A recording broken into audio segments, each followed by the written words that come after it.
قُلِ ادْعُوا الَّذِينَ زَعَمْتُم مِّن دُونِهِ، اے نبی تم فرما دو کہ جن ہستیوں کے بارے میں تمہارا زعم ہے نا اللہ کے سوا، تو انہیں پکار کے دیکھ لو، پکارو۔ فَلَا يَمْلِكُونَ كَشْفَ الضُّرِّ عَنْكُمْ وَلَا تَحْوِيلًا، نہ تو وہ کوئی تم سے تکلیف دور کر سکیں گے نہ بدل سکیں گے۔ وہ کہتے ہیں نہیں، جو بندہ 11ویں دیتا ہے نا تو یا تو اس کی تکلیف دور ہو جاتی ہے یا وہ بدل کے کسی دوسرے پہ ڈال دیتے ہیں۔ حضرت صاحب پھیر دیندے نے، دشمن نال پھیر دیندے نے۔ اللہ نے پھر دسیا ہے کہ نہ کوئی دور کر سکتا جے نہ پھیر سکتا جے۔ اولئک الذین یدعون یبتغون الی ربہم الوسیلہ، اور جن کو تم پکار رہے ہو نا مدد کے لیے وہ تو خود اپنے رب کو پکارتے ہیں۔ اب یہ بتوں کے بارے میں آیت نہیں سر، یہ اللہ کے نیک بندوں کے بارے میں ہے۔ کوئی آیت پیش کر رہا ہے بتوں کے بارے میں، اے دیکھو وہ تو اپنے رب کے حضور خود وسیلہ تلاش کرتے ہیں۔ وسیلہ سے مراد نیک اعمال کے، اور وہ اللہ نے ساتھ کلیئر کر دیا ایہم اقرب، کون ان میں سے اللہ کے قریب ہو جائے۔ وَيَرْجُونَ رَحْمَتَهُ، اور وہ تو خود اللہ سے اس کی رحمت کے طلبگار رہتے ہیں۔ وَيَخَافُونَ عَذَابَهُ، اور ڈرتے رہتے ہیں اس کے عذاب سے۔ إِنَّ عَذَابَ رَبِّكَ كَانَ مَحْذُورًا، بے شک تیرے رب کا عذاب چیز ہی ایسی ہے کہ اس سے ڈرا ہی جائے۔ ہائے ہائے ہائے ہائے، اللہم اجرنا من النار۔ اچھا یہ آیت ایسی ہے کہ اس کے کانٹیکسٹ میں ایک حدیث ہے بخاری اور مسلم میں، یہ کہتے ہیں کہ ہمیں شان نزول بھی ساتھ بتایا کریں۔ سن لو پھر شان نزول، اسی آیت کا شان نزول بخاری اور مسلم دونوں میں عبداللہ ابن مسعود کہتے ہیں یہ آیت ان جنات کے بارے میں نازل ہوئی تھی کہ جو جنات کلمہ پڑھ کے مسلمان ہو گئے تھے، لیکن کافر جب جنگلوں میں جاتے تھے نا تو انہی جنات کی پناہ حاصل کرتے تھے۔ یعنی جب کسی جنگل میں جاتے تھے تو کہتے تھے اس جنگل پہ جس جن کی حکومت ہے نا ہم اس کی پناہ میں آتے ہیں کہ وہ ہماری مشکل کشائی کرے۔ تو اللہ تعالیٰ فرما رہا ہے وہ تو خود اللہ کے ساتھ ایمان لا کر اللہ کی طرف متوجہ ہیں، اور یہ اتنے جانور ہیں یہ لوگ، اولئک کالانعام بل ہم اضل، کہ آج تک انہی کو پکار رہے ہیں۔ اور سورہ جن میں تو آتا ہے نا کہ وہ جن گفتگو کرتے ہوئے کہتے ہیں کہ جنات کی سرکشی میں اضافہ اس لیے ہوا ہے کہ لوگوں نے ان کو مدد کے لیے پکارنا شروع کر دیا، تو ان کو بھی اپنی ویلیو پتہ لگ گئی، وہ خام خواہ پھونڈ چاہ گئے۔ تو یہ آیت کے کانٹیکسٹ میں بخاری مسلم دونوں میں حدیث ہے کہ یہ ان جنات کے بارے میں ہے جو خود مسلمان ہو چکے تھے، یعنی یہ بتوں کے بارے میں نہیں ہے۔ اس میں من دون ہی بھی آ گیا، جو کہتے ہیں من دون اللہ جو ہے نا وہ بت ہوتے ہیں۔ من دون اللہ انبیاء بھی ہیں، پیغمبر، فرشتے، اولیاء اللہ، جنات، انسان سب ہیں جب انہیں اللہ کے مقابلے پہ کھڑا کر دیا جائے۔ جس طرح میں نے پچھلی دفعہ عیسیٰ ابن مریم کے حوالے سے بتایا تھا سورۃ المائدہ کی آیت نمبر 75 میں، انہیں بھی من دون اللہ کہا گیا، اور ساتھ کہا گیا وہ نہ تمہارے نفع کے مالک ہیں نہ نقصان کے۔ اور سر سورۃ الانعام اور سورہ یونس میں وہ آیت تھوڑے سے فرق کے ساتھ ریپیٹ ہوتی ہے، وَإِن يَمْسَسْكَ اللَّهُ بِضُرٍّ فَلَا كَاشِفَ لَهُ إِلَّا هُوَ، اگر اللہ کسی کو پکڑ لے مصیبت میں، اسے تکلیف میں ڈال دے، تو اس کو پھر کوئی دور نہیں کر سکتا سوائے اس اللہ کے۔ وَإِن يَمْسَسْكَ بِخَيْرٍ، اور اگر اللہ تعالیٰ کسی کے لیے ارادہ کر لے خیر کا، فَلَا رَادَّ لِفَضْلِهِ، تو پھر اللہ کے فضل کو کوئی دور نہیں کر سکتا، کوئی نہیں دور کر سکتا، کسی سے کوئی چیز چھین نہیں سکتا۔ اور اسی کو نبی علیہ السلام نے بھی ٹرانسلیٹ کیا، جو بخاری مسلم دونوں میں حدیث ہے۔ نبی علیہ السلام فرض نماز کے بعد دعا مانگا کرتے تھے، اللہم لا مانع لما اعطیت ولا معطی لما منعت ولا ينفع ذا الجد منک الجد، اے اللہ جسے تو عطا کرے اس سے کوئی چھین نہیں سکتا، جسے تو چھین لے اسے کوئی دے نہیں سکتا، اور کسی بھی شخص کو اس کا عہدہ اور منصب فائدہ نہیں دے سکتا۔ سیدھی سی بات ہے۔ صحیح مسلم میں حدیث ہے، جس کو اس کے عمل نے پیچھے چھوڑ دیا اس کا نسب اسے آگے نہیں لے کے جا سکتا۔ البتہ اگر کسی کا عمل درست ہے پھر نسب کا فائدہ ہوگا، پھر حسن و حسین ہی جنتی نوجوانوں کے سردار ہوں گے، اور سیدہ فاطمہ ہی جنتی عورتوں کی سردار ہوں گی، جو صحیح بخاری میں آیا، مسلم میں بھی ہے، اور جامعہ ترمذی مسند احمد میں موجود ہے۔ رضی اللہ عنہم اجمعین وعلیہم السلام اجمعین، آمین۔ اب میرے بھائیو، اللہ تعالیٰ کی کرم نوازی ہے کہ اس نے انسانیت کو بغیر پروٹوکول کے ڈائریکٹ اپنے سے مانگنے کی اجازت صرف نہیں دی ہے بلکہ حکم دیا ہے۔ آپ کو پتا ہے کہ آلموسٹ 17ویں صدی عیسوی کے اندر برٹش امپائر کے اندر ایک قانون پاس ہوا تھا، اسے کہا جاتا ہے میگنا کارٹا. آپ جا کے گوگل پہ لکھیں میگنا کارٹا، یہ ان کے آئین کا ایک حصہ ہے. میگنا کارٹا کے تحت ہر شخص کو رعایا میں سے یہ حق مل گیا کہ وہ اپنے حکمران سے جا کے اپنا ایشو ڈسکس کر سکتا ہے. اس کو انہوں نے میگنا کارٹا کا نام دیا. تو ڈاکٹر سار صاحب رحمہ اللہ فرمایا کرتے تھے کہ انسانیت کا میگنا کارٹا قرآن میں آیا ہے. یہ تو صرف ان کی رعایا ہے نا، ساری انسانیت جنوں ان سب کے لیے میگنا کارٹا قرآن میں ہے. سورۃ البقرہ آیت نمبر 186، وَإِذَا سَأَلَكَ عِبَادِي عَنِّي فَإِنِّي قَرِيبٌ. اے نبی، جب بھی میرے بندے آپ سے میرے بارے میں پوچھے نا تو آپ فرماؤ میں تمہارے بہت قریب ہوں.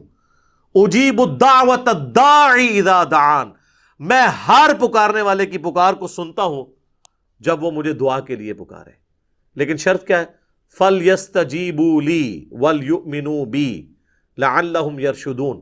لیکن لوگوں کو بھی چاہیے کہ میرا کہنا مانے، میری بات مانے اور مجھ پہ ایمان لائے جیسا کہ ایمان لانے کا حق ہے، تاکہ وہ رشد و ہدایت پا سکے.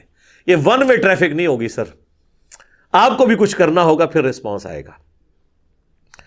اب میں چاہ رہا ہوں کہ آخر میں آج کی کلاس میں جتنا ہمارا ٹائم یہ بچا ہے 35-40 منٹ، اس میں وہ 10 بڑے بڑے جو وسوسے ہیں، اشکالات ہیں، ایمبیگوٹیز ہیں، دھوکے ہیں جو علماء سو دیتے ہیں اپنی پبلک کو یہ بات منوانے کے لیے کہ بابوں کو پکارو، ولیوں کو پکارو، پیغمبروں کو پکارو، فرشتوں کو پکارو، بس اللہ کو نہ پکارو. اور جب کوئی کہ اللہ کو پکارو تو کہنے پیچھے تو اللہ ہی ہے. انہوں نے اللہ نو بھی پیچھے کر دیتا ہے، نبی نو بھی پیچھے کرتا ہے. نبی کے مقابلے پہ اپنے اپنے بزرگ کھڑے کر لیے. جب ہم کہتے ہیں یار یہ تو قرآن میں تو یہ لکھا ہے، وہ کہتے ہیں جی ہمارے بزرگوں کو قرآن نہیں آتا تھا، اور ہمارے بزرگ تو وہی کچھ بتا رہے ہیں، پیچھے نبی نے، نبی بھی پیچھے. جب توحید کی بات کریں کہ بھئی اللہ سے دعا مانگو، وہ کہتے ہیں ہم جو بزرگوں سے بھی مانگتے ہیں. ہم کب کہتے ہیں وہ خود دیتے ہیں، وہ اللہ سے لے کے دیتے ہیں. پیچھے اللہ ہی ہے، اللہ بھی پیچھے، نبی بھی پیچھے، تے بابے اگے لے آندے. اور جو کہتا ہے کہ یار ان کو ہٹاؤ بابوں کو، اور اس کو بڑے آسان الفاظ میں کہتا ہے کہ مرنے سے پہلے اے مسلمان کر لے اس پہ غور، کتابوں کا خدا اور ہے، بابوں کا خدا اور. اس کے خلاف ہو جاتے ہیں کہ یہ کہتا ہے 2 خدا ہیں. نہ سر، خدا ایک ہی ہے، لیکن جن کوالٹیز کے ساتھ آپ کے بابوں نے بتایا وہ کوالٹیز وہ نہیں جو آسمانوں سے نازل ہوئے دین میں تھی. گویا کہ پھر الگ ہی آپ نے اپنا خدا بنا لیا، اگرچہ مان اسی کو رہے ہیں آپ. وہ 10 اشکال میں ایک ایک کر کے کوشش کرتا ہوں کور کروں جلدی سے، تاکہ آج ہی ہماری کلاس کنکلوڈ ہو جائے اس ٹاپک کے حوالے سے. 5 قرآن کے حوالے سے ہیں وہ اشکالات، اور 5 سنت یعنی صحیح الاسناد احادیث کے حوالے سے. پہلا اشکال یا دھوکہ یا ایمبیگوٹی وہ یہ دیتے ہیں کہ جی قرآن میں آیا ہے یا ایھا الذین آمنوا استعینوا بالصبر والصلاۃ، اے اہل ایمان مدد چاہو صبر اور نماز کے ذریعے. اور یہ پڑھتے آدھی آیتی ہیں، آگے نہیں پڑھتے کیا لکھا ہوا ہے، اور کہتے ہیں اس سے ثابت ہوا کہ صبر اور نماز تو غیر اللہ ہے، تو آپ غیر اللہ سے مدد مانگ سکتے ہیں. تو ہم کہتے ہیں میرے بھائی یہ تو آپ نے خود بھی کبھی نہیں مانگی. کبھی آپ نے کہا المدد یا نماز میری مدد فرمائیے، میری حاجت گیری کیجئے، یا صبر میری مدد فرمائیے. وہ خود ہی سوچ میں پڑ جاتے ہیں واقعی ہم نے تو یہ کبھی نہیں کہا. تو سر یہ آیت پوری پڑھیں، ان اللہ مع الصابرین، اللہ بے شک صبر کرنے والوں کے ساتھ ہے. یعنی صبر اور نماز وہ اعمال ہیں جو وسیلے کے طور پر اللہ تک پہنچنے کا ذریعہ ہے، مدد اللہ ہی سے مانگنی ہے. یہ تو ہماری دلیل ہے. صحیح بخاری میں نبی علیہ السلام نے جو ایک وظیفہ کیا کرتے تھے وہ رپورٹ کیا ابن عباس نے. وہ کہتے ہیں کہ ابراہیم علیہ السلام کو جب آگ میں ڈالنے لگے تھے نا، ابراہیم علیہ السلام بہت غیرت مند تھے توحید کے معاملے میں، تو انہوں نے اس وقت پکارا تھا حسبنا اللہ ونعم الوکیل، ہم نے اللہ ہی پر بھروسہ کیا، وہی بہتر کارساز ہے. اور ابن عباس کہتے ہیں تمہارے جد امجد ابراہیم بھی یہی کہا کرتے تھے، اور تمہارے نبی پہ بھی جب مشکل وقت آتا تھا وہ بھی یہی کہتے تھے حسبنا اللہ ونعم الوکیل. سر پورے قرآن میں انبیاء کی دعائیں ہیں کہ اس میں باب بزرگ کچھ بھی نہیں ہے، اور نہ کہیں تعلیم کیا گیا ہمیں کہ بابوں کو ڈال کے. انبیاء کی تعلیمات تو ہمیں سمجھانے کے لیے تھی، ایسا بھی نہیں. جامعہ ترمذی میں ایک حدیث ہے، اس کی صحیح سند المستدرک للحاکم میں ہے، اور سنن نسائی الکبریٰ میں کہ نبی صلی اللہ علیہ وآلہ وسلم ہر مصیبت اور پریشانی میں کہا کرتے تھے یا حی یا قیوم برحمتک استغیث، اے خود سے زندہ ہر چیز کو تھامنے والے، میں تیری رحمت کے ساتھ تیری مدد کا سوال کرتا ہوں۔ اگر نون سے پڑھیں گے تو پھر جمع کا صیغہ ہو جائے گا، ہم سوال کرتے ہیں۔ نستغیث بھی درست ہے، استغیث بھی درست ہے، الحمدللہ۔ اچھا، اب دوسرا اشکال سنیں جی۔ وہ کہتے ہیں جی عیسیٰ علیہ السلام کے بارے میں قرآن میں آیا ہے، انہوں نے کہا تھا من انصاری الی اللہ، تو قال الحواریون نحن انصار اللہ۔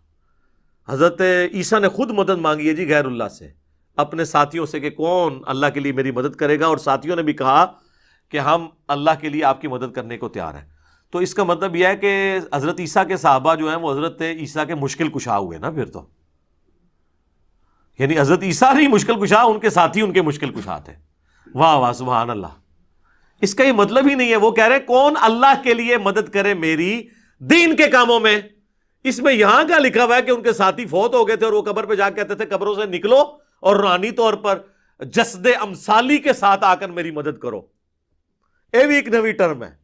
تو دوسری کہنا نا قاسم نوتوی صاحب 6 سال بعد کس طرح نکلے وہ دیوبند کی صلح کرانے کے لیے بیداری میں، وہ کہتے ہیں جسد امثالی کے ساتھ ایک نیا ان کو جسم ملا تھا تو اسے قبر نکلا ہے۔ اچھا، بریلویوں کے بابے نکل آئے تو وہ شرک، دیوبندیوں کے نکل آئے تو توحید۔ اپنی عقل کا علاج کروائے۔ تو یہ تو بالکل ظاہری اسباب ہے، یہ وہی چیز ہے جو قرآن میں حکم ہے وَتَعَاوَنُوا عَلَى الْبِرِّ وَالتَّقْوَى وَلَا تَعَاوَنُوا عَلَى الْإِثْمِ وَالْعُدْوَانِ، نیکی پرہیزگاری کے کاموں میں ایک دوسرے کی مدد کرو، برائی کے کاموں میں نہ کرو۔ اس میں تو غیر اللہ کو غائب میں پکارا ہی نہیں جا رہا، نہ مرے ہوئے کو پکارا جا رہا ہے، نہ کسی دور والے کو، جو سامنے موجود ہے وہ تو سر آپ کافر سے بھی مدد لیں۔ صحیح بخاری میں حدیث ہے، نبی علیہ السلام کی وفات اس حال میں ہوئی کہ آپ کی زرہ گروی رکھی ہوئی تھی یہودی کے پاس اناج کے عوض، تو آپ کافر سے بھی مدد لیں ظاہری اسباب میں۔ لیکن یہ تو نہیں ہے کہ کوئی فوت ہو گیا ہے اور سامنے موجود نہیں، آپ اس کو مدد کے لیے پکار رہے ہیں، نہیں۔ وہ نہ آپ کسی جن کو پکار سکتے ہیں، نہ فرشتے کو، نہ کسی پیغمبر کو، نہ کسی بزرگ کو۔ اور یہ تو حضرت عیسیٰ کے ساتھی تھے نا، اس طرح کی آیت تو قرآن میں نبی صلی اللہ علیہ وسلم کے لیے بھی ہے۔ سورۃ الاعراف میں آیت نمبر 157 ہے، جس میں اللہ تعالیٰ نے باقاعدہ حکم دیا ہے اہل ایمان کو کہ تمہارا ایمان اس وقت کامل ہوگا کہ جب تم نبی کی مدد کرو گے ان کے دین کے سلسلے میں۔ فالذین آمنوا بہ وعزروہ، جو ان پر ایمان لے کر آئے پھر ان کی عزت کی، ونصروہ، اور ان کی مدد کی، واتبعوا النور الذی انزل معہ، اور پیروی کی اس قرآن نور کی جو ان کے ساتھ نازل ہوا، اولئک هم المفلحون، وہ ہے فلاح والے۔ ہم آج بھی نبی علیہ السلام کی مدد کر سکتے ہیں ان کے دین کی اشاعت کر کے۔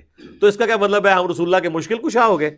نہیں، ہم تو اپنی مشکل دور کرنے کے لیے اللہ کے دین کا جو ہے وہ کام کر رہے ہیں۔ تو یہ معنی ہی کچھ اور تھا، اس کو بدل دیا۔ یقین کریں اگر یہ گوروں کو اردو آتی ہو نا تو کس طرح مذاق اڑائے ان کی باتوں کا، کہ بات کیا تھی تو بنا انہوں نے کہاں سے کیا دی۔ تیسرا اشکال، وہ کہتے ہیں جی سورۃ المائدہ میں آیا انما ولیکم اللہ ورسولہ والذین آمنوا، بے شک تمہارا پشت پناہ، تمہارا ولی، تمہارا دوست، تمہارا مددگار تو ہیں اللہ، اس کا رسول اور اہل ایمان۔ تو بالکل ہم مانتے ہیں۔ اس میں یہ کہاں سے ثابت ہو گیا کہ آپ ان کو پکار رہے ہیں؟ اہل ایمان حضور کے ساتھی آپ کے ساتھ، آپ کے مددگار تھے، بالکل ٹھیک ہے۔ یہ تو نہیں ہوا کہ حضور علیہ السلام نے خیبر کے موقع پر حضرت حمزہ کو پکارا ہو جو فوت ہو چکے ہوئے تھے عہد میں، کہ آئیں میری مدد فرمائیں۔ حضرت علی صاحب نے موجود تھے، ان کو بلایا۔ تو بالکل دوست بھی ہیں، پشت پناہ بھی ہیں جو اویلیبل ہیں۔ آج کی ڈیٹ میں صرف اللہ کو مدد کے لیے پکاریں گے، اور اہل ایمان جو آپ کے سامنے موجود ہیں آپ ان کے ساتھ ساتھی ہوں گے۔ اور اس کو وہ سپورٹیو آیت ہے سورۃ الانفال کی آیت نمبر 62، ڈیسائسو ہے، بالکل واضح ہے۔ وَإِن يُرِيدُوا أَن يَخْدَعُوكَ، اے نبی اگر آپ کو خطرہ ہو نا کہ یہ کافر آپ کے ساتھ دھوکہ کریں گے، فَإِنَّ حَسْبَكَ اللَّهُ، تو بے شک اللہ آپ کے لیے کافی ہے۔ هُوَ الَّذِي أَيَّدَكَ بِنَصْرِهِ وَبِالْمُؤْمِنِينَ، وہ اللہ ہے جس نے اپنی طرف سے آپ کی مدد کی اور اہل ایمان کے ذریعے بھی آپ کی مدد کی، یعنی صحابہ کے ذریعے آپ کے ہاتھ مضبوط کیے۔ تو اس کا کوئی مطلب یہ لے گا کہ صحابہ حضور کے مشکل کشا تھے؟ نہیں، دین میں سپورٹیو تھے ظاہری اسباب کے طور پر۔ پھر اس کے آگے چل کے اللہ تعالیٰ نے کہا کہ ہم نے تو فرشتے بھی نازل کیے مدد کے لیے، لیکن کسی نے فرشتوں کو مدد کے لیے پکارا نہیں ہے ان جنگوں کے اندر۔ پھر 64 نمبر آیت میں آتا ہے یا ایھا النبی، اے اللہ کے نبی، حسبک اللہ، اللہ آپ کو کافی ہے، وَمَنِ اتَّبَعَكَ مِنَ الْمُؤْمِنِينَ، اور جو آپ کی اتباع کرنے والے مومنین ہیں وہ بھی آپ کو کافی ہیں۔ تو اس کا کیا مطلب ہے؟ حضور جو ہے وہ حسبنا اللہ و نعم الوکیل کی بجائے وہ اپنے صحابہ کا حسبنا پڑھتے تھے؟ نہیں، آپ کے سپورٹیو تھے دین کے حوالے سے، جس طرح آج کی ڈیٹ میں ہم بھی نبی الاسلام کے سپورٹیو ہیں، ہم ان کے دین کا کام کر رہے ہیں الحمدللہ، اور اللہ سے امید کرتے ہیں اللہ تعالیٰ ہمیں جنت الفردوس میں اپنے محبوب علیہ السلام کا ساتھ نصیب کرے گا انشاءاللہ۔ اللہم انا نسألک جنت الفردوس مع النبیین والصدیقین والشہداء والصالحین، آمین۔ چوتھا اشکال، وہ کہتے ہیں جی قرآن میں ہے سورہ التحریم میں فَإِنَّ اللَّهَ هُوَ مَوْلَاهُ وَجِبْرِيلُ وَصَالِحُ الْمُؤْمِنِينَ، رسول اللہ کا مولا تو ہیں اللہ، جبریل اور مومنین، اور اس کے بعد فرشتے بھی۔ اچھا، اس کا مطلب ہے کہ حضور علیہ السلام المدد یا جبرائیل کہتے تھے؟ نہیں، یعنی وہ ان کے پش پناہ ہیں، جب اللہ تعالیٰ کسی کی ڈیوٹی لگاتا تھا وہ حضور کے ساتھ کام کرتے تھے، آپ کے صحابہ آپ کی خدمت گزاری میں تھے، یہ مطلب ہے۔ یہ تو نہیں کہ آج کی ڈیٹ میں آپ نے پکارنا ہے، نبی علیہ السلام نے کبھی یا جبرائیل المدد کہا ہے؟ بلکہ قرآن میں سورہ انفال میں ہے کہ اللہ نے اپنے نبی سے وعدہ کیا کہ ہم غزوہ بدر میں، احد میں فرشتے نازل کریں گے، تو حضور نے تو فرشتوں کو خود نہیں پکارا، اللہ نے کہا ہم بھیجیں گے۔ پکارنے والا معاملہ کہیں نہیں ہے مدد کے لیے کسی کو۔ تو اگر یہی والا معنی لیا جاتا تو صحابہ اکرام جو ہے وہ کہہ رہے ہوتے یا امیر حمزہ المدد، کسی نے نہیں کہا، یا جبرائیل المدد کسی نے نہیں کہا، جو سامنے موجود ہے۔ پانچواں اشکال، وہ کہتے ہیں جی قرآن میں سورہ توبہ میں ہے وَمَا نَقَمُوا إِلَّا أَنْ أَغْنَاهُمُ اللَّهُ وَرَسُولُهُ مِنْ فَضْلِهِ، کیا ان کو یہی بات بری لگی نا کہ جو اللہ نے اور رسول نے اپنے فضل سے انہیں غنی کر دیا؟ اور یہ آیت لوگوں نے اپنے گھروں کے باہر لکھ کے لگائی ہے کہ اللہ اور اس کا رسول دونوں ہی غنی کرتے ہیں۔ سر یہ آیت اتنی لمبی آیت ہے جس کا ایک چھوٹا سا ٹکڑا ہے، سورہ توبہ کی آیت نمبر 74، جس میں نبی علیہ السلام پہ جو قاتلانہ حملہ ہوا تھا، جس پہ میری یوٹیوب پہ ایک ویڈیو بھی ہے، رسول اللہ کا قاتل کون، اس میں بھی میں نے سورہ توبہ کی یہ آیت ڈسکس کی تھی، 74 نمبر۔ اس کے اندر یعنی یہ والا پورشن ڈسکس ہوا ہے کہ اللہ تعالیٰ ان کو کیا یہی بات بری لگی کہ اللہ تعالیٰ نے اپنے فضل سے ان کو اور رسول نے اپنے فضل سے ان کو غنی کر دیا۔ یہ بات ان کے لیے تکلیف دہ ثابت ہوئی، کن کے لیے؟ منافقین کے لیے، کیونکہ وہ کہتے تھے ہمیں مال غنیمت میں زیادہ حصہ ملے۔ تو یہ سٹارٹ کہاں سے ہو رہا ہے؟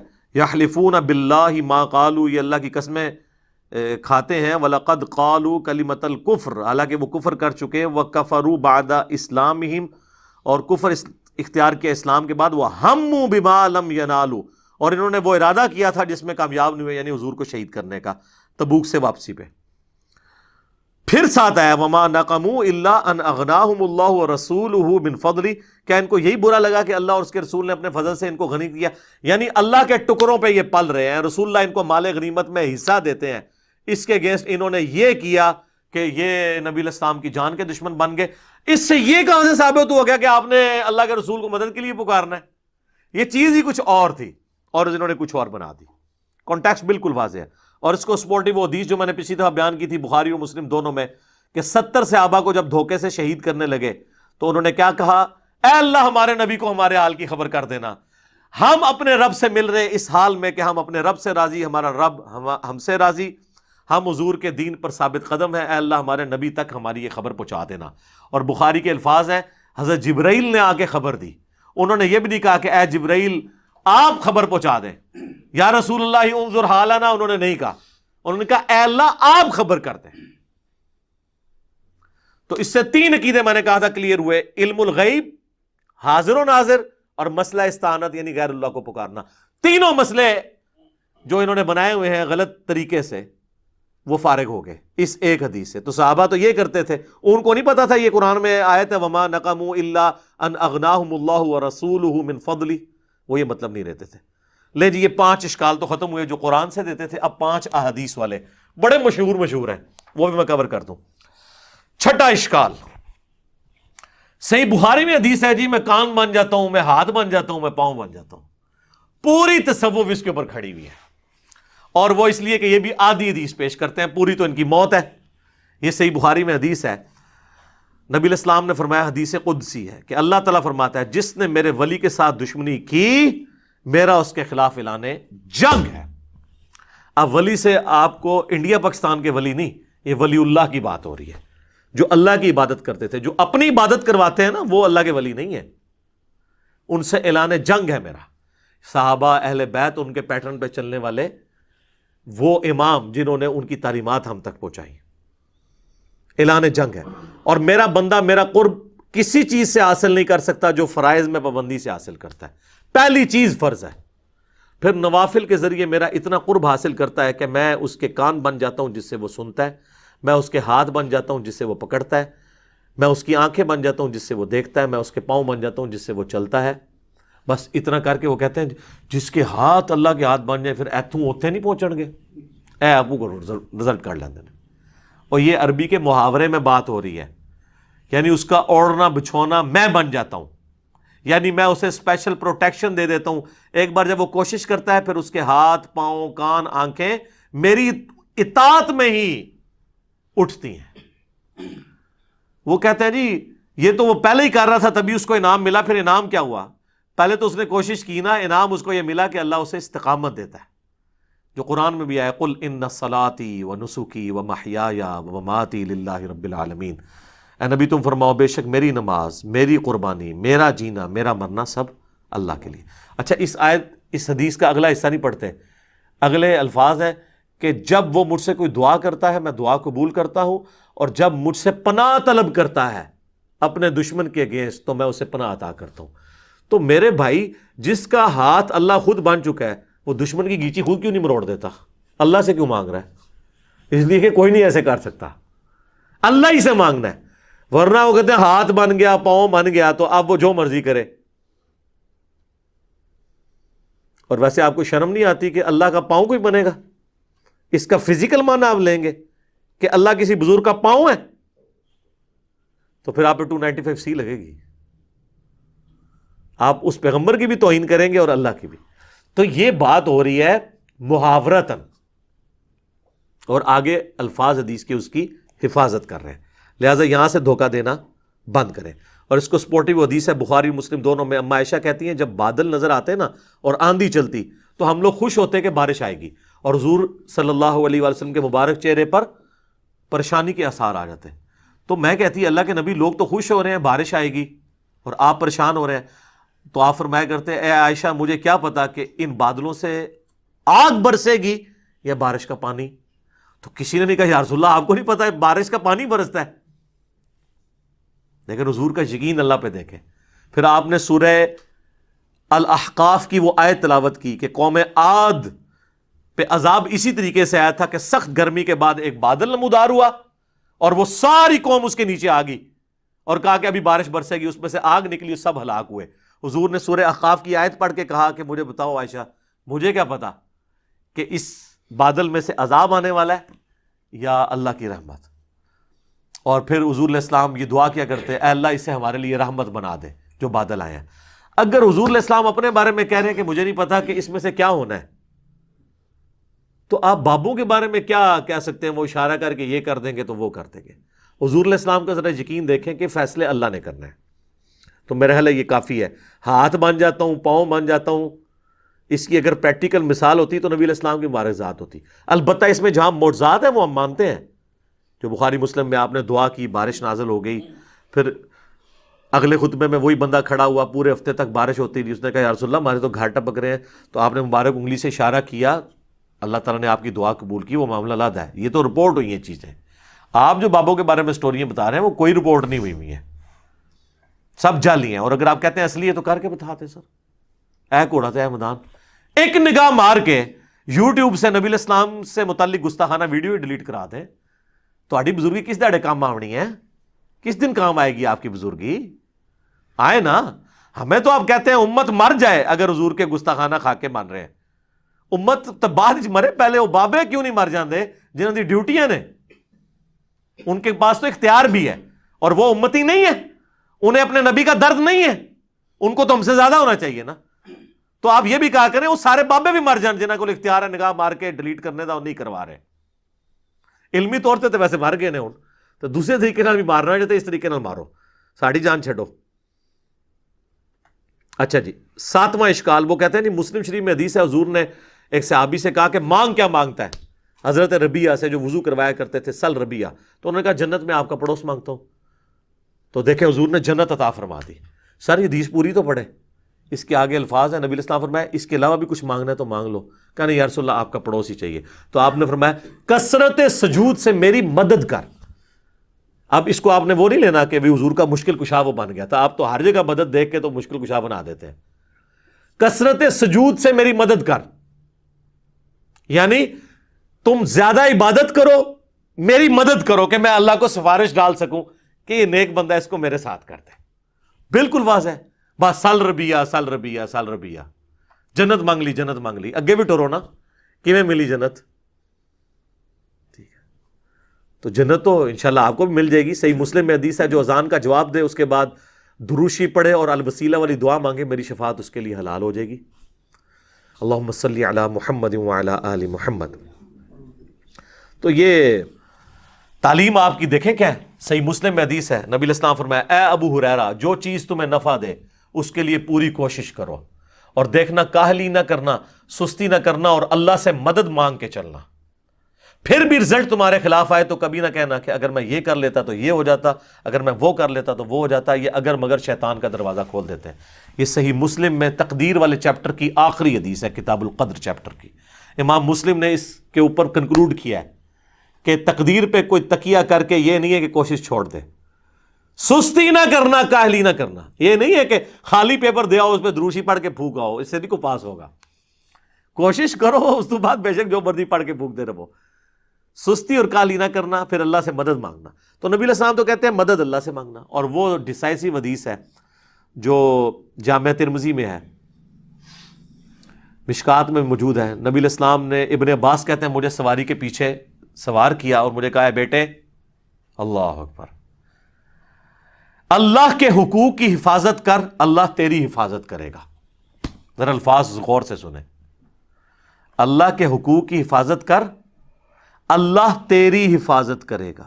کیا زبردست الفاظ ہیں. اور اللہ تعالیٰ کے احکامات کی پیروی کر، تو ہمیشہ اپنے رب کو اپنے سامنے پائے گا. تیری مدد کے لیے وہ ہر وقت ہوگا. اور جب بھی تجھے سوال کرنا ہو تو صرف اللہ ہی سے کرنا، اور جب مدد مانگنی ہو وَاسْتَعِن بِاللَّهِ تو صرف اللہ سے مدد مانگنا. اور بچے جان لے، اگر پوری امت مل کے تجھے ذرے کے برابر بھی نقصان پہنچانا چاہے اور اللہ نہ چاہے تو نہیں پہنچا سکیں گے. اور اگر ساری امت، زمین و آسمان کی ساری مخلوقات مل کے ذرے کے برابر تمہیں فائدہ بھی پہنچانا چاہے، نہیں پہنچا سکیں گی مگر جو اللہ چاہے. اور پھر حضور نے اس کو مزید مور لگائی. آپ نے فرمایا کہ تقدیر کے صحیفے خشک ہو چکے ہیں اور قلم اٹھا لیے گئے ہیں، یعنی جو اللہ نے فیصلہ کیا ہے نا وہی ہونا ہے. یہ حدیث کتنی ڈیسائسو ہے. نبی علیہ السلام اپنے اصحاب کی تربیت کرتے تھے کہ مانگنا ہے تو اللہ سے مانگنا ہے.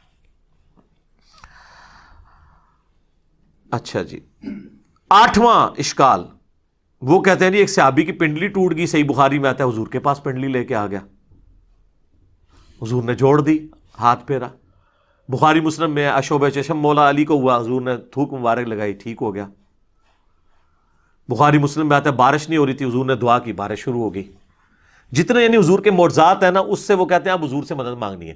سر یہ آج اگر نبی علیہ السلام دنیا میں موجود ہوں تو ہم اپنا ہر مسئلہ حضور کے پاس ہی لے کے جائیں گے. مسئلہ ہے حضور کی وفات کے بعد کا، جب آپ سے ہم کمیونیکیٹ نہیں کر سکتے. نہیں تو مجھ سے پھکی لے لیں. ثقیفہ بنی ساعدہ کے اندر جو کچھ ہوا جس کی وجہ سے آج تک امت دو ٹکڑے ہے، سنی شیعہ اختلاف، تو مولا علی اور ابو بکر کیوں نہیں حضور کی قبر پہ چلے گئے یا رسول اللہ؟ بلکہ میت بھی باہر تھی 2 دن تک، تو یا رسول اللہ فیصلہ کریں آپ کا سکسیسر کون ہے. نہیں. جنگ جمل صفین نہروان کے وقت کسی نے روضہ شریف میں جا کے حضور سے مشورہ کیوں نہیں کیا؟ سیدہ عائشہ 47 سال تک اس حجرے میں رہیں جہاں پہ قبر مبارک تھی، کوئی مشورہ کچھ بھی نہیں. آپ کے فضائل درود میں شیخ زکریا لکھتے ہیں تبلیغی جماعت والے اور دعوت اسلامی کے الیاس قادری صاحب فیضان سنت میں کہ 555 ہجری میں شیخ احمد رفاعی کے لیے حضور نے قبر سے ہاتھ باہر نکال لیا اور 90,000 لوگوں نے یہ منظر دیکھا.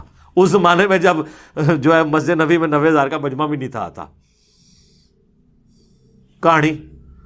اور دیکھنے والوں میں شیخ عبد القادر جیلانی کا نام بھی ذکر کیا جاتا ہے.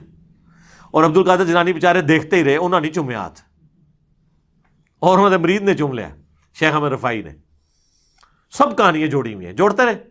یہ کچھ صحابہ کے ساتھ نہیں ہوا. تو یہ یعنی نبی علیہ السلام کی وفات کے بعد یہ جو معجزات ہیں یہ تو ہم آج بھی مانتے ہیں حضور موجود ہوں, اور میں اب اس سے زیادہ سخت بات کرنے لگا ہوں, برا نہیں ماننا. اگر کسی کو یقین ہے نا کہ ایسا ہوتا ہے تو اپنی ایک پنڈلی کی قربانی دے نا, خود ہی توڑ کے لے آئے. روضہ شریف تک ہم اسے لگا دیتے ہیں, ویزا لگوا دیتے ہیں, وہاں پہ روضہ شریف پہ آپ کو لے جاتے ہیں, جائیں اپنی پنڈلی کی ہڈی جوڑ کے بتائیں. ان کو بھی پتہ نہیں جوڑے گی. ہاں نبی علیہ السلام اگر دنیا میں موجود ہوں تو یقیناً ہاتھ پھیرنے سے یہ ہو جائے گا. ان کو بھی پتہ ہے کہ آج کی ڈیٹ میں نہیں ہوگا. حضور کی وفات کے بعد کیا لوگ جا کے قبر سے جا کے مانگا کرتے تھے؟ بخاری مسلم سے یہ معجزہ پیش کرتے ہیں 1500 صحابہ کے لیے پانی کے چشمے جاری ہو گئے مبارک انگلیوں سے, بالکل ہوئے. لیکن حضور کی وفات کے بعد کیا قبر سے جا کے کوئی کہتا تھا جی آپ انگلیوں سے چشمے جاری کریں؟ اور میں نے تو بتایا صحیح مسلم میں ایک حدیث ہے, حضرت عمر نے ایک سفر کے دوران حضور کو پانی جمع کر کے کہا کہ یا رسول اللہ آپ اپنا مبارک ہاتھ رکھ کے دعا فرمائیں نا, اس میں سے چشمے جاری ہوں. اور وہی حضرت عمر, صحیح بخاری میں 1010 نمبر حدیث ہے 1010, وہ کہتے ہیں اِنَّا كُنَّا نَتَوَسَّلُ إِلَيْكَ بِنَبِيِّنَا, اے اللہ پہلے ہم آپ کے نبی کے وسیلے سے آپ کے پاس آتے تھے, یعنی حضور کے ذریعے آپ کی طرف متوجہ ہوتے تھے, حضور کی دعا کی برکت سے بارش نازل ہوتی تھی. اب ہم آپ کے نبی کے چچا کو لے کے آئے, ان کی دعا کی برکت سے بارش نازل فرما, بارش ہو جاتی. تو حضرت عمر کہہ سکتے تھے نا یا رسول اللہ جب آپ قبر سے باہر تھے تو آپ چشمہ جاری کرتے تھے, اب آپ قبر میں ہیں تو کوئی مسئلہ نہیں, احمد رفاعی کے لیے تو آپ نے نکالنا ہی ہے, تو آپ قبر مبارک سے ہاتھ باہر نکالیں اور امت کو سیراب کر دیں. تو یا پھر کہ حضرت عمر جو ہیں وہ وہی عقیدہ رکھتے تھے جو قرآن و سنت میں اور جو ہم پیش کر رہے ہیں کہ وفات کے بعد اب وہ کمیونیکیشن گیپ نہیں ہوگا. حیات النبی اپنی جگہ موجود ہے لیکن دنیاوی حیات نہیں, آخرت کی حیات ہے. حیات النبی پہ سب سے زیادہ ویڈیوز ہی میری ہیں, لیکن وہ دنیاوی حیات نہیں ہے, آخرت کی زندگی ہے جس میں نہ سانس ہے, نہ کھانا پینا ہے دنیا والا, نہ ٹوائلٹ ہے. آج بھی قبر مبارک اگر آپ کھودیں تو نبی علیہ السلام اسی حالت میں لیٹے ہوئے ہوں گے جس طرح 800 سے 1400 سال پہلے آپ کو دفنایا گیا تھا. کوئی سانس نہیں لے رہے ہوں گے, اسی حالت میں ہوں گے. آپ اس زندگی کو آبزرو کر ہی نہیں سکتے. تو یہ پیش کرنا ہے معجزات کے ذریعے, یہ بالکل جھوٹ ہے. ورنہ تجربے کے لیے پھر تیار ہو جائیں, جس نے پنڈلی کی قربانی دینی ہے تو کریں. پھر 9واں اشکال وہ کہتے ہیں جی اس کو بلکہ شعر بنا دیا, آج لے ان کی پناہ, آج مدد مانگ ان سے, پھر نہ مانیں گے گھر قیامت میں گھر مان گیا. وہ اعلیٰ حضرت کا شعر ہے کہ قیامت میں تو نے بھی حضور سے ہی شفاعت کرانی ہے, تو آج کیوں نہیں حضور کو مدد کے لیے پکارتا؟ ادھر تو نے حضور کو ہی پکارنا ہے نا سر, اس لیے پکارنا ہے کہ حضور سامنے ہوں گے صلی اللہ علیہ وسلم. دنیا میں بھی جب سامنے موجود تھے تو حضور کو اپنے مسئلے بتانے تھے, آخرت میں بھی جب حضور علیہ السلام سامنے آئیں گے تو ان کے سامنے ہی ان کو ہی ہم اللہ کے حضور اپنا وسیلے کے طور پہ پیش کریں گے, انہی کے ہاتھ پہ شفاعت کا دروازہ کھلے گا. لیکن یہ بیچ والا پورشن آپ نے کہاں سے نکال لیا؟ جیسے آپ تراویح سے 20 تراویح نکال لیتے ہیں اور یوفون سے یوفون نکال لیتے ہیں, مسقال ذرۃ خیر یرا سے مسقال نکال لیتے ہیں, الفاظ کے میچ کرنے سے وہ چیزیں نہیں نکل آتی. تو حدیث شفاعت والا معاملہ ڈیفرنٹ ہے. ورنہ میں نے حضرت عمر والا بتا دیا, وہ تو کہتے ہیں جب تک نبی موجود تھے ان کے ذریعے متوجہ ہوتے تھے, اب ان کے چچا کو ان کی دعا کی برکت سے. وہ کہتے ہیں جی مصنف ابن ابی شیبہ میں ایک روایت ہے اور حافظ ابن کثیر نے بھی نقل کی ہے سورہ نساء کی آیت نمبر جو 64 ہے, وَلَوْ أَنَّهُمْ إِذْ ظَلَمُوا أَنفُسَهُمْ جَاءُوكَ, جب اپنی جانوں پر ظلم کرو تو حضور کی خدمت میں حاضر ہو جاؤ, حضور شفاعت کریں گے تو اللہ توبہ قبول کرے گا. اس آیت کے کانٹیکسٹ میں ابن کثیر بھی لے کے آئے کہ ایک جو ہے نا وہ اعرابی حضور کی قبر پہ حاضر ہوا اور کہا یا رسول اللہ قرآن میں تو حکم ہے کہ یہ حکم حضرت عمر کو نہیں پتا تھا اور ایک پینڈو کو پتا چل گیا, اپنی عقل کا علاج کراؤ. اسی لیے کہا گیا نا علیکم بسنتی و سنت الخلفاء الراشدین المہدیین. صحیح بخاری 1010 میں تو حضرت عمر کہہ رہے ہیں اللہ جب تک نبی موجود تھے ہم ان کو وسیلے کے طور پہ پیش کرتے تھے, اب ان کے چچا کو لے کے آئے ہیں. تو حضرت عمر کو نہیں پتا تھا میں جا کے ڈائریکٹ پہ قبر پہ جا کے وَلَوْ أَنَّهُمْ إِذْ ظَلَمُوا أَنفُسَهُمْ جَاءُوكَ پڑھ لوں. Point to be noted. تو وہ کہتے ہیں بھی وہ خواب میں حضور کی زیارت ہوئی اور کہا کہ عمر کو میرا سلام کہنا اور کہنا ان قریب بارش ہو جائے گی. اور کئی کہتے ہیں قبر سے آواز آ گئی, عمر کو سلام کہنا اور اسے کہنا عوام پہ نرمی کرے. سر یہ مصنف ابن ابی شیبہ میں جو روایت ہے نا, اس میں آمش مدلس ہے اور ان سے روایت کر رہا ہے اور سما کی تصریح نہیں ہے. اور صحیح مسلم کے مقدمے میں امام مسلم نے یہ پیٹ رول لکھا ہے کہ مدلس کی آن والی روایت سما کی تصریح سے کے بغیر, حدثنا یا اخبرنا کے بغیر قابل قبول نہیں ہوگی. ایک جعلی روایت کو لے کے عقیدہ گھڑ رہے ہیں جو بخاری کی 1010 نمبر حدیث کے بھی خلاف ہے اور قرآن کی اس آیت کے کانٹیکسٹ کے بھی خلاف ہے. سر یہ قرآن ذرا کھولیں, سورہ نساء کی آیت نمبر 64 میں اللہ تعالیٰ نے منافقین کو کہا ہے کہ یہ طاغوت کے پاس فیصلے کرواتے تھے, حالانکہ نبی علیہ السلام کو اپنا حکمران مانا ہوا تھا, اوپر سے کلمہ گو تھے, اندر سے منافق تھے. تو اللہ تعالیٰ نے فرمایا کہ اب جو انہوں نے ظلم کیا نا کہ اپنا فیصلہ کافروں سے کروایا, تو اب ان کو چاہیے حضور کے سامنے آئے, حضور سے معافی مانگے, آپ صلی اللہ علیہ وآلہ وسلم اللہ کے حضور ان کی شفاعت کریں کہ جو انہوں نے یہ مس بیہیو کیا کہ بجائے حضور کو جج ماننے کے جا کے یہودیوں سے فیصلہ کروایا, پھر اللہ ان کو معاف کرے گا. وہ تو کنٹیکسٹ ہی ڈیفرنٹ تھا, اس کو آپ نے پکڑ کے حضور کی وفات کے بعد کیسے لگا دیا, بات کون سی تھی؟ اور وہ کہتے ہیں یہ آیات جنرلائز ہیں.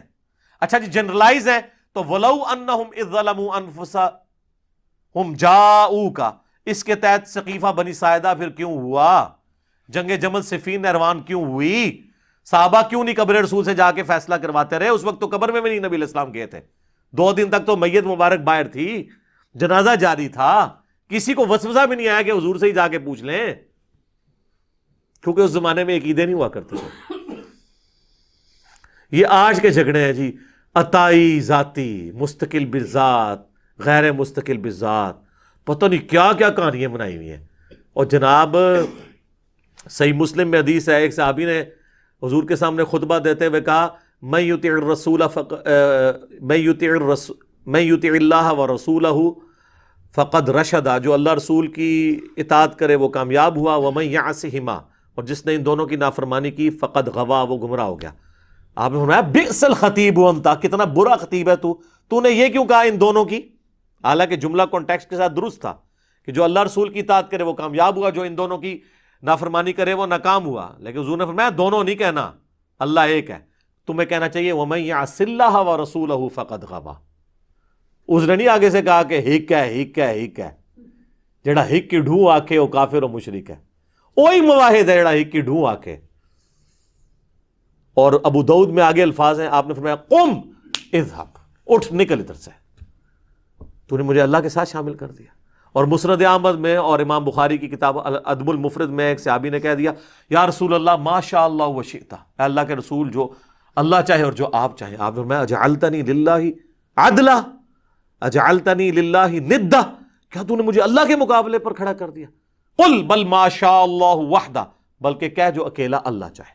اس نے نہیں کہا یا رسول اللہ میں آپ کو عطائی مان رہا ہوں, غیر مستقل بذات مان رہا ہوں, اور میں اللہ کی اطاعت سے ہی مان. اس زمانے میں یہ کہانیاں نہیں سناؤندیاں بھائی, اردو دین سیدھا سیدھا سی. ٹھیک ہے, تو اسی واسطے اسی سیدھا سیدھا دین اتو بیان کر رہے ہیں, کتاباں والا دین اللہ کے فضل سے. آخری اشکال ہے جی 10واں, جس پہ میرا پورا لیکچر بھی ہے, مجھے تم سے شرک کا خوف نہیں. وہ کہتے نہیں یہ کہانیاں اپنی کول رکھو, شرک کا کوئی خوف ہی نہیں رہا. اچھا نہیں خوف ہے تو یہ صحیح مسلم میں کیوں حدیث ہے, صحیح بخاری میں, کہ دیکھنا میری شان کو اس طرح بلند نہ کرنا جس طرح عیسیٰ ابن مریم کو ان کے ماننے والوں نے کیا, میں اللہ کا بندہ اور اس کا رسول ہوں, مجھے اللہ کا بندہ اور رسول ہی کہنا. تو کسی نے نہیں کہا یا رسول اللہ آپ کو تو گارنٹی ہے وہ میں شرک نہیں کرے گی, تو آپ یہ ہمیں نصیحت کیوں کر رہے ہیں؟ تو یہ حدیث بخاری مسلم میں کیوں ہے کہ آپ اپنی وفات کے دنوں میں اپنے چہرے مبارک سے چادر ہٹاتے تھے اور کہتے تھے لعن اللہ الیہود والنصارى, اللہ کی لعنت ہو یہود و نصارہ پر, انہوں نے اپنے نبیوں کی قبروں کو سجدہ گاہ بنا دیا تھا, تم میری قبر کو سجدہ گاہ نہ بنانا. اور اس کے آگے حضرت عائشہ کے الفاظ ہیں, اگر ہمیں یہ خطرہ نہ ہوتا کہ لوگ حضور کی قبر پہ سجدے شروع کر دیں گے تو ہم زائرین کی زیارت کے لیے اوپن قبر کو چھوڑ دیتے, لیکن حضور ہمیں ڈرا رہے تھے, اس لیے ہم نے اوپن زیارت کے لیے قبر کو نہیں چھوڑا, بلکہ حجرے کے اندر ہی رہی. اب تو خیر وہاں اجازت سے بھی کوئی نہیں اندر جا سکتا. تو کسی کو نہیں پتا تھا مجھے تم سے شرک کا خوف نہیں. تو اس پہ میری پوری یوٹیوب پہ ویڈیو پچھلے دنوں ریکارڈ ہوئی ہے, مجھے تم سے شرک کا خوف نہیں. یہ حضور علیہ السلام نے صحابہ کو اور صحابہ کے پیٹرن پہ چلنے والی ایک خاص اسکول آف تھاٹ کو یہ بات کی تھی کہ قیامت تک ایک میرا امت کا گروہ ایسا ہے جو بخاری مسلم میں آتا ہے کہ وہ قیامت تک حق پہ قائم رہے گا. باقیوں کے لیے نہیں آیا. وہ تو ابو داؤد میں خود ہی آپ کہتے ہیں 72 جہنم میں جائیں گے اور ایک جنت میں جائے گا. حضور اس زمانے میں وہ صحابہ تھے جن سے شرک کا خوف نہیں تھی، اور صحابہ کے زمانے سے قیامت تک ایک گروہ. ورنہ تو یہ خود بھی مانتے ہیں کہ نصیریہ جو علی اللہ کہہ رہے ہیں اس وقت وہ یہود و نصارہ کا گروہ ہے، کوئی شیعہ سے نکلا ہے. قادیانی جو ختم نبوت میں شرک کر رہے ہیں سنیوں سے نکلے ہیں. اور حلولیہ جن کو کشف المعجوم میں خود علی اجویری صاحب نے کہا یہ گمراہ فرقہ ہے جو کہتے ہیں بندے کے اندر اللہ گھس جاتا ہے، یہ شرک نہیں ہے. اور وہ انہوں نے لکھا ہے یہ اہل سنت کے جو گمراہ فرقے ہیں ان میں سے ایک فرقہ ہی ہے. خود انہوں نے مانا ہے کہ سنیہ دے جڑے 12 فرقے نے 10 حق ہوتے نے 2 گمراہ نے، انہیں حلول ہوئی ہے کہ وہ حلول کا عقیدہ رکھتا ہے. تو یہ شرک تو ہوا ہے. اور اس حدیث کی شرح آپ ابن حجر اسقلانی کی فتح الباری پڑھ لیں یا عمدۃ القاری جو ہے پڑھ لیں بدر الدین عینی کی. دونوں نے لکھا ہے کہ یہ پوری امت کے لیے گارنٹی نہیں ہے، خاص طبقے کے لیے ہے. ادروائز امت میں لوگ شرک میں مبتلا ہوئے ہیں. صحیح مسلم میں حدیث ہے جس کے جنازے میں 40 ایسے لوگ شریک ہوں جو شرک نہ کرتے ہوں تو ان کی شفاعت قبول کر لی جائے گی. تو جنازہ تو پڑھتے ہی مسلمان ہے. بخاری مسلم میں حدیث ہے جب یہ آیت نازل ہوئی سورہ الانعام کی آیت نمبر 82 الذین آمنوا ولم یلبسوا ایمانہم بظلم اولئک لہم الامن وہم مہتدون، جو ایمان لائے اور ایمان کے ساتھ شرک نہ کیا وہی قیامت والے دن امن میں ہوں گے. تو صحابہ نے کہا یا رسول اللہ شرک کون نہیں کرتا ہوگا، ظلم کون نہیں کرتا ہوگا. وہ صحابہ تو چھوٹے سے گناہ کو بھی ظلم سمجھتے تھے. تو حضور نے فرمایا یہاں ہر ظلم نہیں، اس ظلم سے مراد ہے ان الشرک لظلم عظیم. سورہ لقمان کی آیت نمبر 13 تلاوت کی نبی علیہ السلام نے کہ یہاں شرک یعنی جو ایمان لانے کے بعد شرک نہ کرے اس کے لیے گارنٹی ہے کہ وہ امن میں ہوگا. باقی گناہوں کے معاملے میں اللہ تعالیٰ ٹالریٹ کر لے گا. اور سر وہ جو حدیث ہے ترمذی میں اور مسند احمد میں کہ جو شخص 10 دفعہ پڑھ لے لا الہ الا اللہ وحدہ لا شریک لہ لہ الملک ولہ الحمد بیدہ الخیر یحیی و یمیت وہو علی کل شیء قدیر، فجر اور مغرب کے بعد بغیر پاؤں بدلے تو اسے کوئی چیز نقصان نہیں پہنچا سکے گی سوائے یہ کہ وہ شرک خود ہی کر لے. اس میں یہ الفاظ ہے. تو حضور کو تو کہنا چاہیے شرک ختم ہو گیا تو پھر شرک کہاں سے کر لے.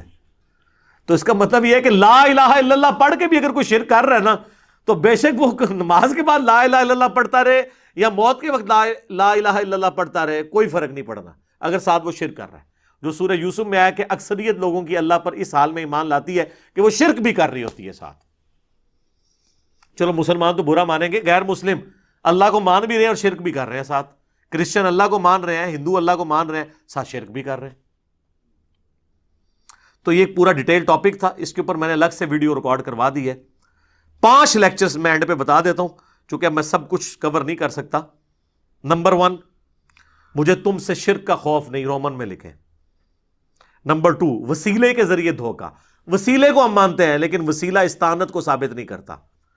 نمبر 3 قصہ موسیٰ اور خضر، اس کے اوپر پوری تصوف کھڑی کی ہے، پورا لیکچر دیا ہے. نمبر 4 تخت بلقیس، کہتے بندہ لبو کیڑا سی، بندہ لب لے میں لب لے. اللہ نے ایسا بندہ اٹھ چھڑیا ہے کہ انہیں سارے بندے لب لینے. اور 5واں حضرت اویس کرنی، وہ کہتے ہیں ویسی روحانی سلسلہ ہوتا ہے. یہ 5 لیکچرز ہیں یعنی یہ 5 گھنٹے مزید ہیں لیکن قرآن کلاس متحمل نہیں ہے. ایک ایک حدیث جے پی جی ڈسپلے کروایا ہے، ایک ایک حدیث کا نمبر ڈسپلے کرایا ہے.